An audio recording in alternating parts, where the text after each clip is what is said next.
Assalamualaikum warahmatullahi wabarakatuh. Selamat pagi peserta didikku.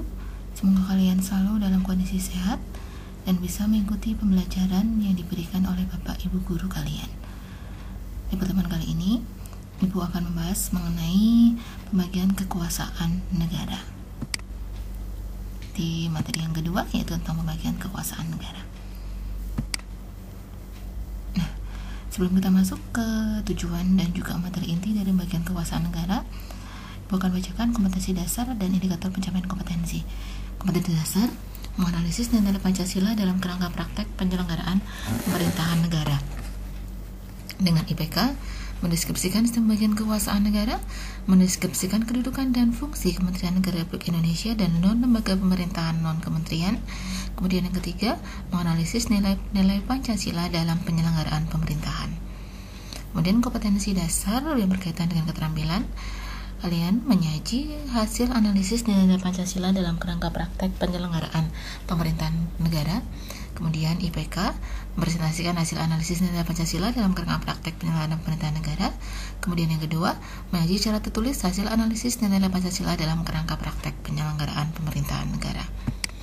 Nah, kemudian dalam setiap materi pembelajaran yang Ibu sampaikan, selalu akan muncul tujuan pembelajarannya. Tujuan pembelajarannya apa di materi ini?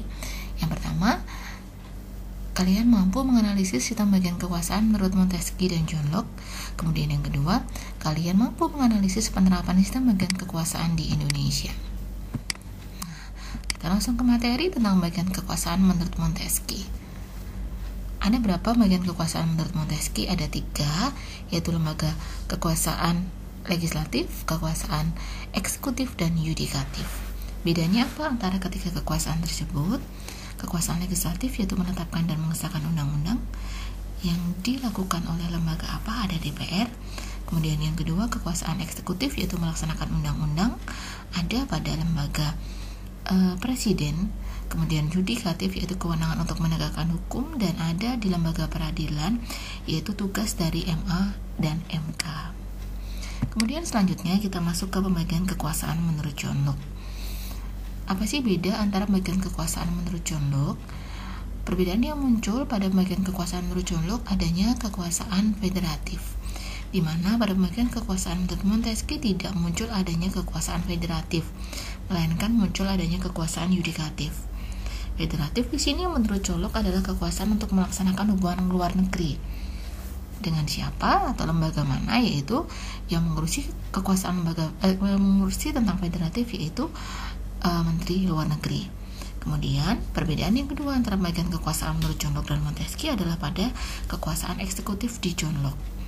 Kalau di John Locke, kekuasaan eksekutif itu memiliki kewenangan 2, yaitu di samping melaksanakan undang-undang juga kekuasaan eksekutif memiliki wewenang untuk mengadili setiap pelanggaran terhadap undang-undang. Sementara bagian kekuasaan menurut Montesquieu, eksekutif hanya berperan atau memiliki wewenang dalam melaksanakan undang-undang. Kesamaan dari kedua pembagian kekuasaan menurut John Locke dan Montesquieu ada pada kekuasaan legislatif, di mana kekuasaan legislatif ini hanya menetapkan dan mengesahkan undang-undang saja. Nah, kemudian di sini kalian harus mengetahui mengenai pembagian dan pemisahan kekuasaan. Apa sih bagian kekuasaan? Bagian kekuasaan itu di mana adanya lembaga-lembaga negara itu tidak dapat berdiri sendiri atau tidak dapat dipisahkan. Seperti lembaga legislatif, eksekutif, dan yudikatif, mereka tidak bisa berdiri sendiri. Mereka bekerja sama, berkoordinasi, dan bersinergi dalam mewujudkan cita-cita dan tujuan negara.